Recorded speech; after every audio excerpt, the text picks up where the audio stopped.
Hello and welcome back to the Carp Hunters YouTube channel. We're not out fishing, as you can see, but today I thought I'd do something a little bit different. I'm going to show you how to tie a spinner rig. It's a spinner rig I use in my fishing. It's what I've had all the fish on this channel. So I'll turn the camera around in a second and I'll show you how to tie it and all the components that you'll need to go along with it. So all the components that will be used in this video are from Corda, the crimp tool, crimps, the boom material, the crimp tool and the hook and the swivels. So everything I'm using is from Corda. You'll see that when I start tying it. But thank you everyone for 316 subscribers. The channel's just absolutely blown up this last month or so. So you know, I can't thank you enough for that. We were 100 subscribers by New Year's Day and we've doubled in size, tripled in size since that. So I am out fishing in a few days on my syndicate. I've got a couple of new things I'm going to do a few reviews on. One being some of the new Corda luggage and some new bite alarms, so you'll have to wait and see before I review them. But without further ado, we'll get into the video and I'll show you how to tie the basic spinner rig. It is ever so easy, but yet ever so effective. So now I've turned around, these are the following components you will need to tie this rig. So obviously we're starting with the hooks. These are the Corda claw hooks. You can use these in Kamakura. I have used them in Kamakura. The Kamakura's in the shed at the moment, so I can't use those. Spinner ring swivel, micro ring swivel. This goes onto the hook. I've got a large kicker to protect the hook from the spinner ring swivel. We've got a hook bead just here. You can't see that, this is the last one I have, so I need to pick some of those up. The Corda crimp tool, this is about 16 quid. This is the most expensive part of the rig. Some scissors. You don't need Corda scissors or any scissors, these are some basic scissors I got from I can't remember now. This is very important, okay? £35 boom material. Let's just focus on that. You will want a 0.7 size crimp. You're using £25 boom material, you want 0.6 crimp. That's for the best breaking strain possible. Now, bait floss you will obviously want, and then a hook bait of your choice. In this case, just for this tutorial, I'm using Nash Scopex Squid. So that's that. Let's get started tying the rig. So what I like to do, I like my rig 7 inches. So on the tray just here, you can see it has a little tape measure on it. So I'm going to take 7 inches of the boom material, just over 7 inches, probably almost 8 inches. But once you've taken the tag ends for the crimp, it is almost a 7-inch rig. So put that to the start, just like that. So take the point where I'm going to cut the material off. Get your scissors, nice clean cut like that. Don't need this anymore, put this in your tackle box and you're good to go. So now you've got your boom material just here. You're going to want to get your micro ring swivel, spinner ring swivel, sorry, and your crimps and your crimp tool. So first things first, you're going to want to get a spinner ring swivel out of the packet, just like so, and get that ready. So this next part, you don't have to do this, but what I like to do is this ring on here, this big ring, it's a bit folded, there we go. This ring just here, I like to cut that off. Saves metal and it makes the rig a lot neater in my opinion. So just get it in the clamp just like that, and then snap that off. That didn't work very well. There we go, just put that to one side, put it in the bin once you've done. And now you've got this swivel just like this. So get one crimp out of the packet. What you can get two out, get ready. This bibby tray's got a magnetic strip just here, so it stops you from losing anything.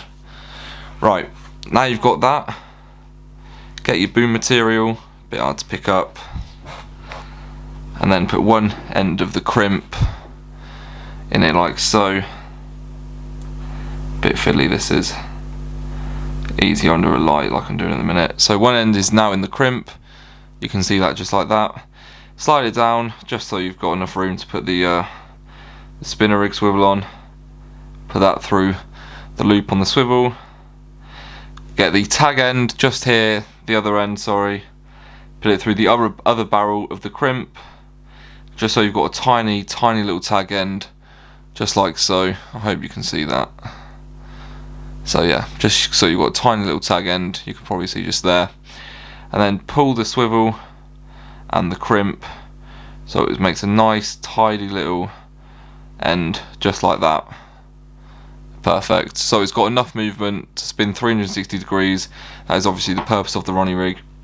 And then that gives it that nice bit of movement, and you've got a minimal tag end just here as well. So when using large crimps, there is small and large letters on the crimp tool. You can see that just like that.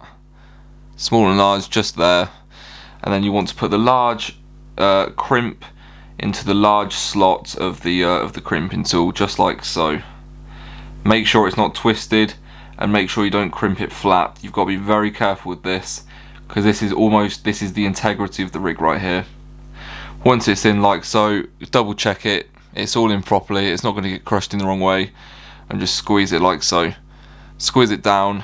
Doesn't need too much force. Give it plenty of force though, so you don't flatten it. Crimp isn't flattened, it's absolutely perfect, and that is ready to go on that end. So it's up to you which end you do next. In the case of the tutorial, I'll put the hook on next with the anti-tank with the large kicker. So it says on the back of the kickers actually. So for a medium kicker, it will fit a size 6 to 8 hook.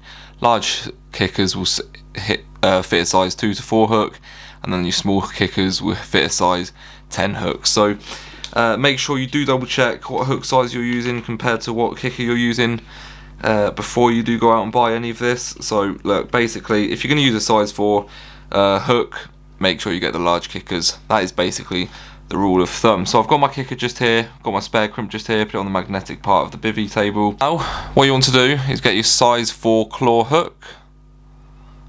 Just let that focus in. Size 4 claw hook. Curved shanks and crank hooks work with the Ronnie rig. Anything with a curved hook point will do the job basically on a Ronnie. Right, now you've got that, get your ring swivel, put the eye of the hook through there. So once you've got your hook in just like that, there you go. You can leave that just like that while you're getting your kicker. So get your kicker, your large kicker's just here. Mine's just here, just one kicker is all you need. The large part of the kicker, the longest part of the kicker, you're going to want to put down the shank of the hook first. So I'll just do that now quickly. There we go, put that down the shank of the hook, feed it through. And then this is what I like to do, it just makes it a little bit easier.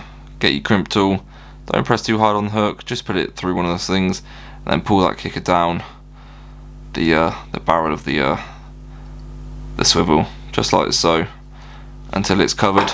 That hook, just like that. You can adjust it if you want to, but there you go. That is the kicker onto the to the spinner rig.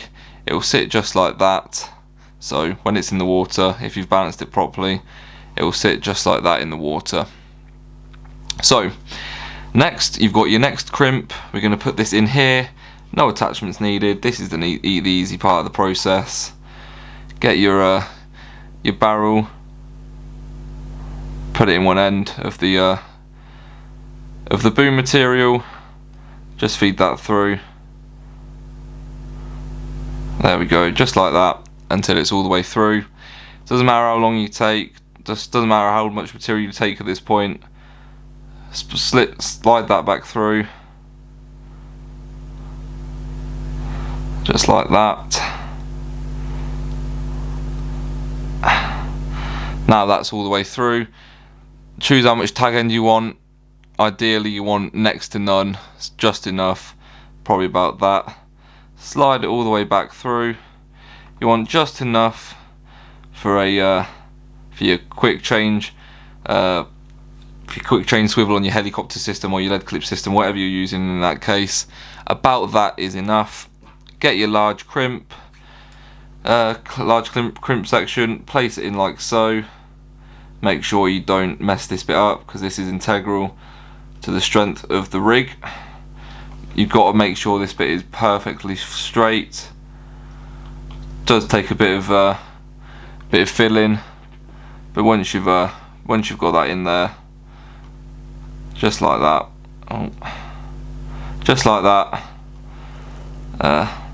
pull a bit of boom material and then just crimp it down, just like that. Not too hard, so it crushes it, but just like that. So that is the majority of the rig tied now. So we're just going to check if this is 7 inches, just thereabouts at 7 inches long. Yeah, you can't see that. Right, the next part to this rig is your micro ring swivel and then your hook bead. There we go. Get your hook bead and your micro ring swivel. Take one out of the packet. These are all ceramic coated, by the way. You only need one, just place one over there for now. There we go.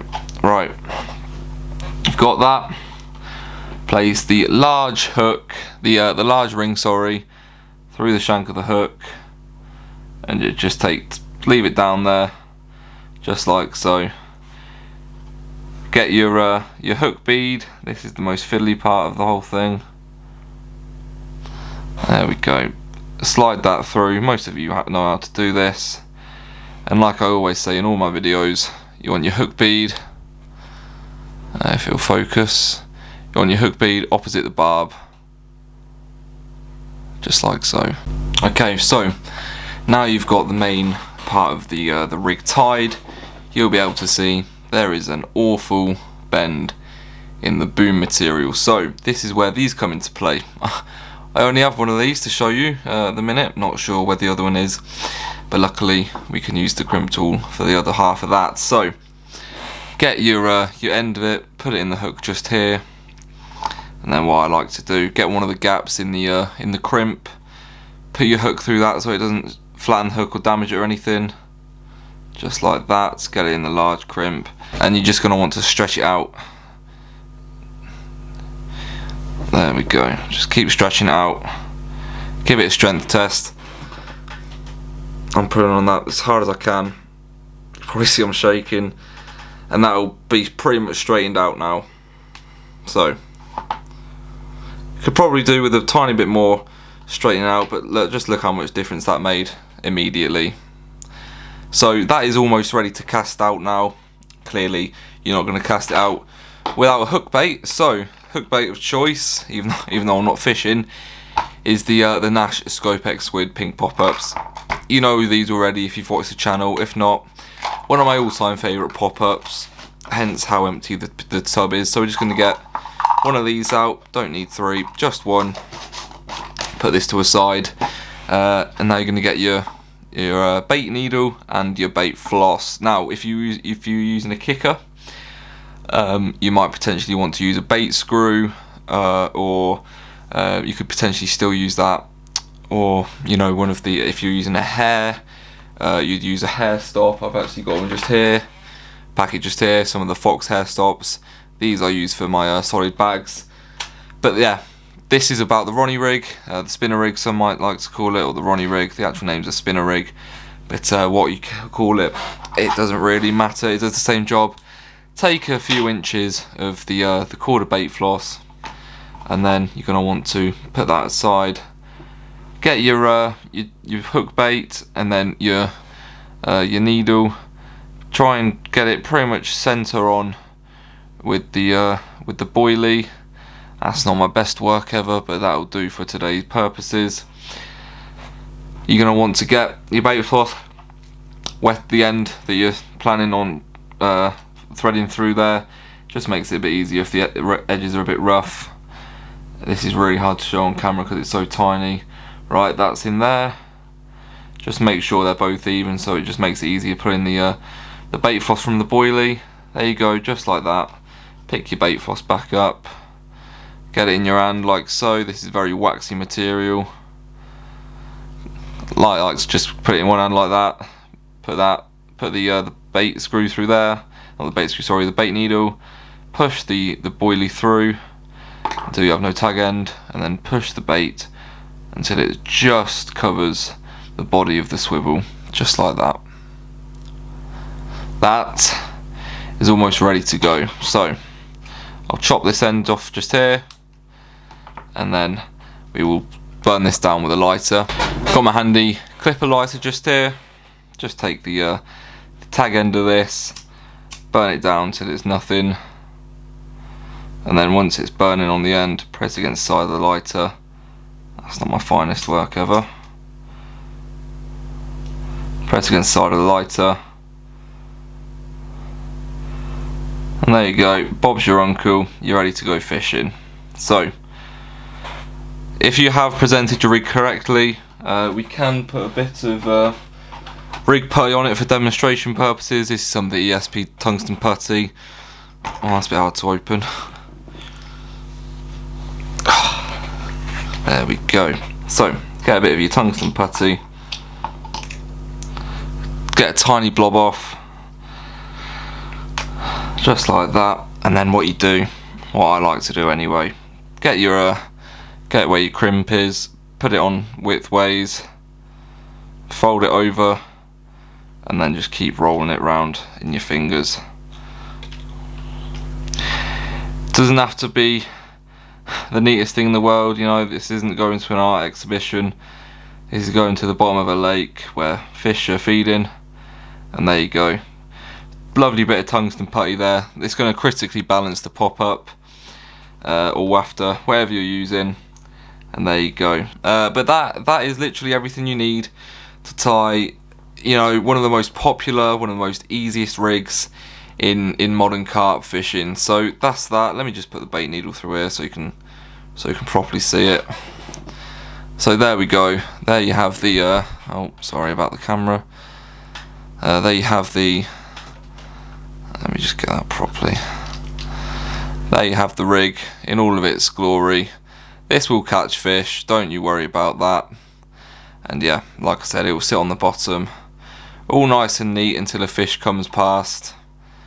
And if you've balanced it correctly, it will swoop up into the mouth and it will just absolutely nail the fish, especially if you're using sharpened hooks like I am. So that is all you literally need to tie possibly my favourite rig. If you want to see more quick little tutorial videos like this, make sure you give us a subscribe, like the video, and comment what video you want to see next from the Carp Hunters YouTube channel with regards to tying these rigs. From the bottom of my heart, thank you for subscribing, thank you for liking these videos, and you know, more importantly, thank you for commenting, all the lovely support that you have been commenting during these videos. Like I said, if you want to see more videos like this is just a test of sort of video, see how it goes. But yeah, I thought I'd give you a bit of an insight in how to tie these rigs in a bit more of a controlled manner. I've got the proper lights with me. These aren't bankside conditions, so it just makes it a bit easier to show you what's going on. But that is literally everything you need to tie my favourite rig. Thank you guys ever so much for watching today's video, and I'll see you in the next one. But for now, tight lines guys, and well, I still don't have an outro, so I'll see you in a bit.